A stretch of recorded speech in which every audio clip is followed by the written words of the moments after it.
Welcome everybody to another tutorial video on Kaldo TV. The last few weeks we've already looked at a few build orders, and most of them were designed to give you an early lead with Zerg against Terran. If you haven't watched those VODs yet, check them out. The links are up there at the top. Videos are quite important also for what we are going to do today. They give you a few fundamentals and a bit of basic training, how you start with a roach push against Terran and get a lead early on in economy, or might even be able to take your opponent out. Today we're also looking at Zerg versus Terran. I have a few more build orders for you prepared before we are actually going to have a look in Zerg versus Protoss, and also of course the different races, trying to give you a few timings for Terran, for example. But what we're looking at today is a 3-base timing, and it's also a timing that evolves around roaches. We're going to here today with a 1-1 upgraded roach army on lair tech and also on 3 bases. So you can already see that this is not an all-in build. It's a build where you try to hit hard as soon as you reach the upgrades that I just mentioned. But if you trade cost efficiently with your opponent, you can still fall back to the 3-base economy that you have and to the upgrade lead that you will already have over your opponent. The one thing that you really have to keep in mind here is that we are talking about a build that hits a little bit later than the 2-base timings that we already covered. With those 2-base timings, when we would usually move out, it would be roughly around the 6-minute mark. The timing that we're going to look at today hits roughly after 10 minutes. So there's a 4-minute discrepancy, and this means that there could be a lot of different things happening. The further we go into the game, the more things could happen, the more flexible you have to be. If your opponent suddenly starts to drop you, wants to go for a Hellbat drop, a Widowmine drop, a Hellion drop, whatever, then you have to be able to just adjust to it. We're looking at a very standard build order today. We're looking at a build order and trying to talk a little bit about all the eventualities that could come into play, but you have to keep this in mind that the further we progress into the game in StarCraft, the more things could happen to you that you have to be able to adjust to on your own. We can't cover all these paths. We're going to look at the game right now though. It's a match between Pold and a Barcode Zerg player on the Korean server, Grandmaster League of course, and it's a very interesting opening that both players use, and we are talking of course in depth about what the Zerg player does, but also Pold's strategies here is very interesting, and we're going to talk about this a little bit, how you counter it, what you can do against it, and of course most importantly about the build order itself, the 3-base timing push on 1-1 upgrades against a Terran player that hits on 3 bases around the 10-minute mark. Starting into the game, we now have our Zerg player to the bottom right of the map. Once again a kill on, by the way. And our Terran player is starting to the top left. This is actually Pold, one of the strongest Terran players that we currently have. He's living in the US these days. He's a Korean player, moved to the US, is currently studying at university, and is playing on the Korean server. He has been playing in the GSL countless times. He's a pro player, and his opponent of course also a Grandmaster player on the Korean server, a really strong opponent. And while we're still looking a little bit at what exactly Pold is going to do today, we will focus on the Zerg player, on his strategy in this game. You can see him heading out with the drone scout already when he has 10 supply, so he's basically doing a very similar scout than Hyun does. Not exactly the same. Hyun is moving out with the 10th drone, whereas this Zerg player is moving out with another drone while the 10th drone is building. But in general it's a very similar scouting pattern, very similar timing for the Zerg player. Tries to find out, are you going to open with a proxy Rex? Am I up against some kind of cheese? Does my opponent get gas in his main base? What exactly do I have to face here? So Pold in this game is now going for a barracks first, but he takes the refinery. He's a huge fan of opening with the Reaper so that he can scout what his opponent is doing, and this is one of the things that we of course always have to figure in. The drone is moving out, the 15th drone, and he roughly moves it away when he has about 200 minerals. If you use your drone and send it to your natural when you have roughly 200 minerals, you will arrive at the bottom of the ramp right when you have the 300 minerals to build your hatch. A little neat trick and a neat timing that you can use and that you should always use if you want to open with a hatch first. What we have now, that since the drone is scouting to the top left, he saw the gas, and our Zerg player to the bottom right built 2 additional drones before he actually starts his spawning pool. So hatch at 15 supply, and then at 16 supply we are going into the pool. Keep in mind once again the trick, once you have roughly 200 minerals accumulated, then you send out one of your drones, and when the drone arrives at the bottom at the natural, you have the 300 minerals readily available to get your hatch first. For Pold, we have now, as mentioned, the Reaper. He starts with the Reaper first, gives you a lot of scouting opportunities in the game, and gives you just a huge amount of information. You can also pressure your opponent, really important here. And we will see how Pold uses it and how exactly the Zerg in this game is going to handle this aggression. The pool is roughly done at the same time that the hatch will be done. This is always how it works out if you start with a 15 hatch and roughly a 15 or 16 pool afterwards. So that you can start with your double queen right away, which is exactly what he does. And our Zerg is also getting 2 additional sets of Zerglings, 4 in total, to put pressure onto this aggression that Pold is currently executing. He's going into a bunker play, starting to harass with the Reaper, second Reaper already on the way, and now our Zerg is just saving his drones by building structures as soon as they are about to die. Also building 1 spine crawler here. The Zerglings come out, take down the Harvester. The Harvester is always what you want to focus on. It's always what you want to take down first so that this bunker is never going to finish. Now he's cancelling all the buildings, the queens are popping out, and this is exactly the time in the game, bunker being cancelled, double Reaper available, and this is exactly the time when we are going to pause and have a little bit of a closer look at what just happened. So don't be confused what was just going on. What we saw starting early on was that our Zerg player here sent out a scout when he was at 10 supply. Seeing what's going on, just having a little bit of a look. Then he sent out at 15 supply, he sent out one of his drones when he was at 200 minerals, built the hatch first, built 2 additional drones in his main base, and then started at 16 supply again his spawning pool.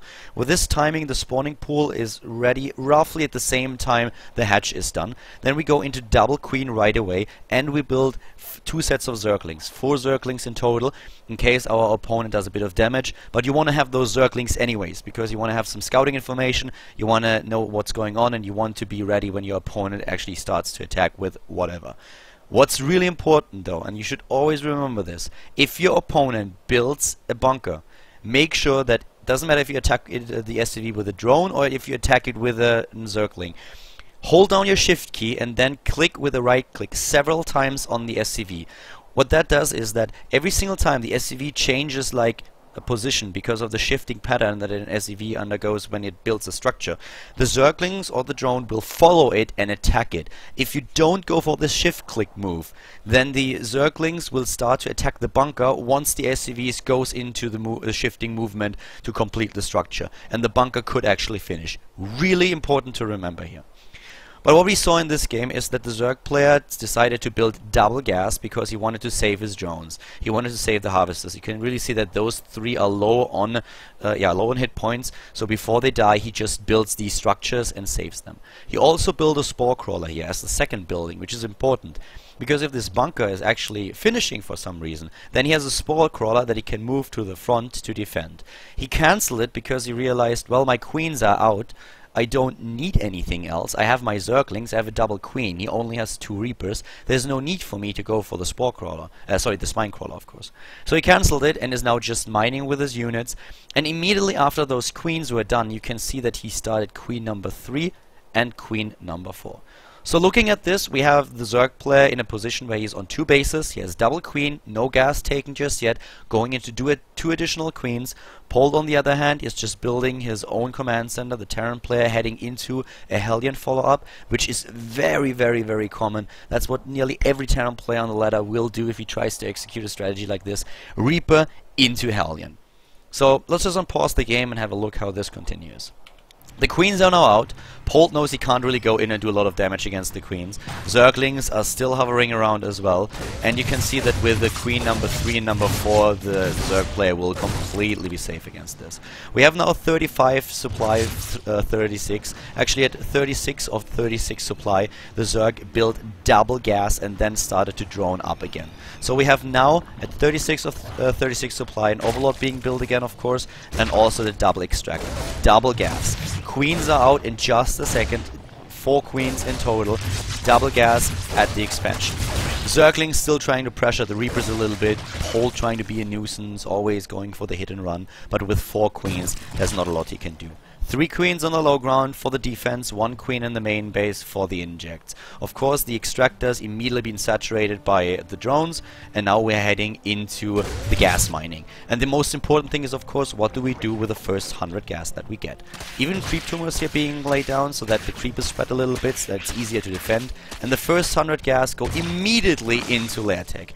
So this is not a timing that you should remember, well, I have to immediately at 50 supply start my lair tech. Rather try to remember that once that you have the 100 gas, you start lair. And this coincidence with you being at roughly 50 supply.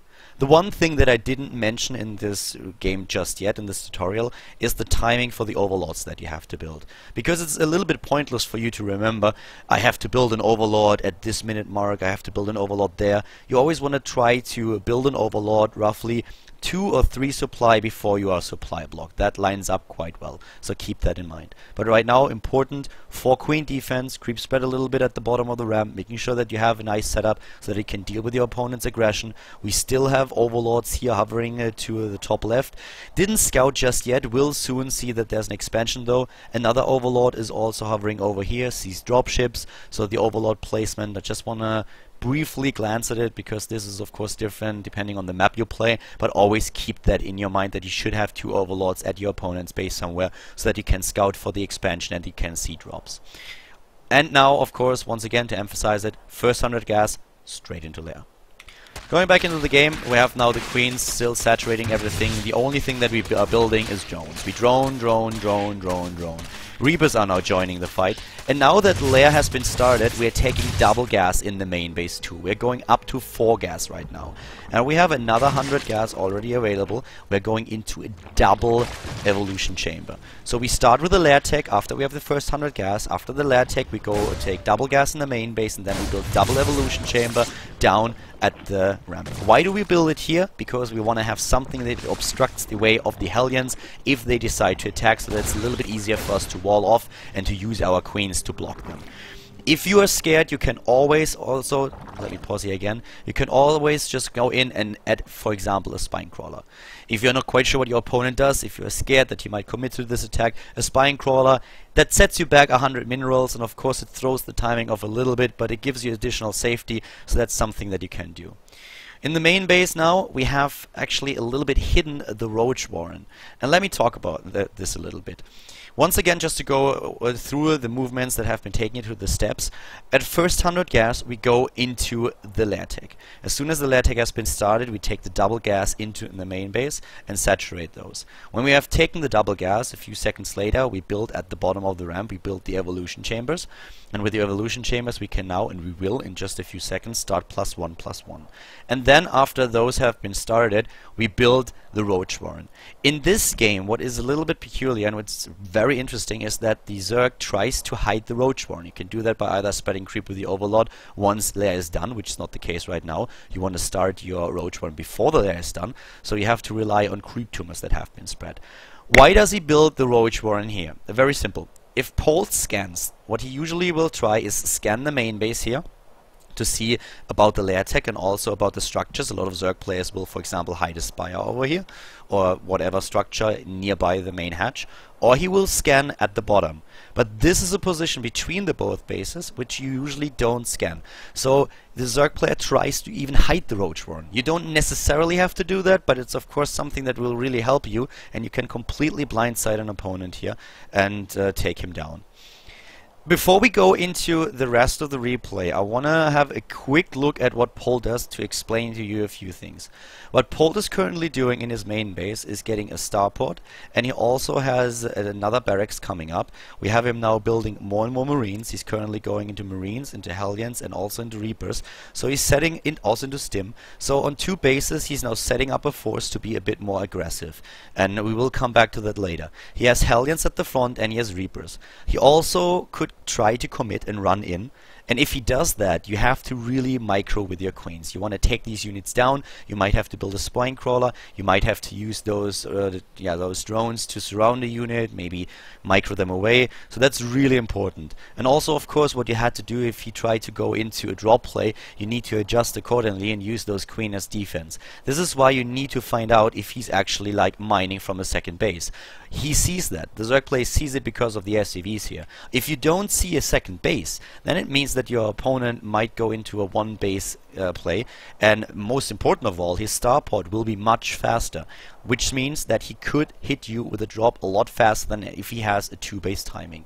So we are going to look at this game and we realize from the beginning, because of our overlord positioning, the Terran player has 2 bases. Therefore, his drop, if he chooses to drop, will be a little bit later. We are safe for now. We have our 4 queens. We have everything set up. Everything's fine. If you don't see mining at the natural, if you don't see a second base, beware that you have to prepare to defend if your opponent drops you with Widow Mines, with Hellbats, or if he just goes for a push. Okay. Resuming back, once again to come back, we just started our Roach Warren here. We went into Lair Tech, we went into double gas. After that, went into double evolution chamber, and then into the Roach Warren. Continuing the game, we now have +1/+1 started. +1 attack right over here, and then +1 armor. Lines quite well up with the gas that we mined so far.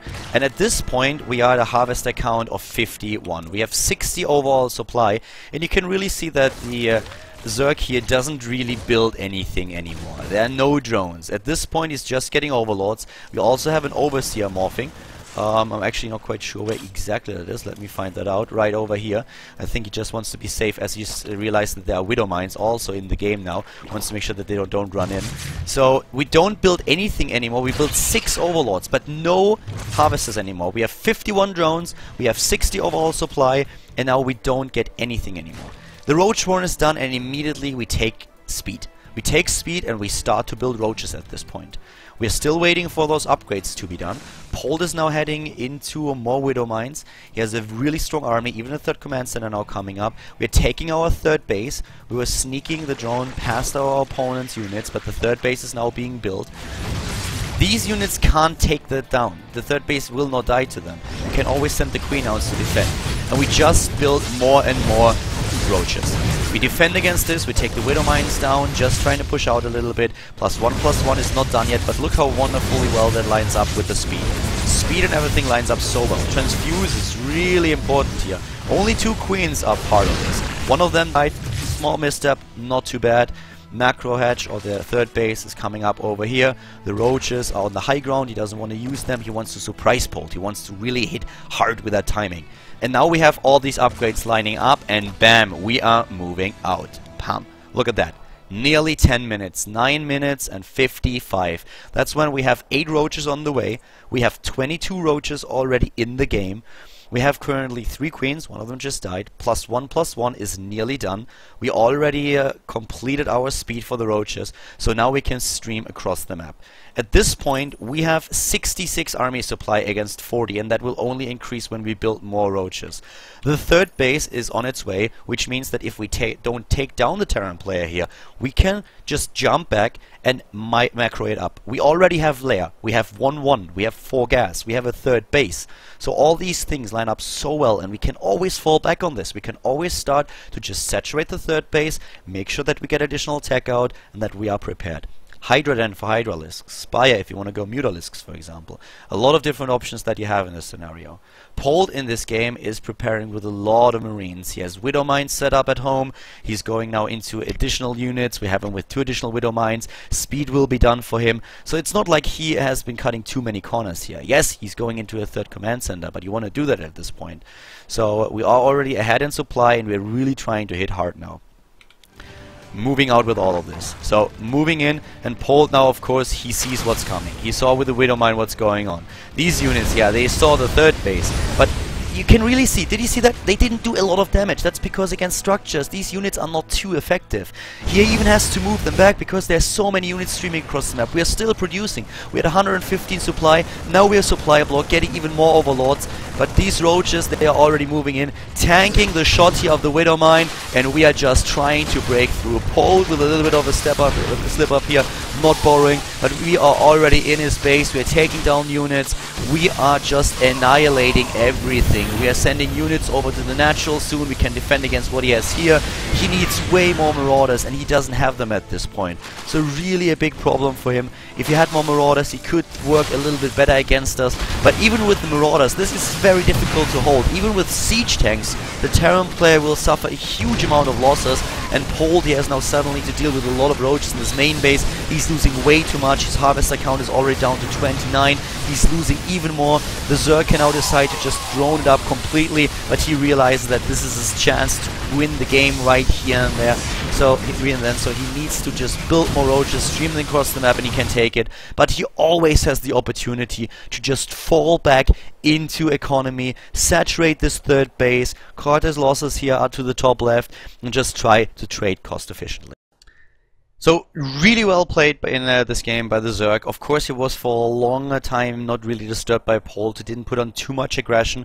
Paul could have done several things just to change this a little bit, but he didn't. And this was like a very standard and typical timing that you want to use with those three bases, going into 1-1.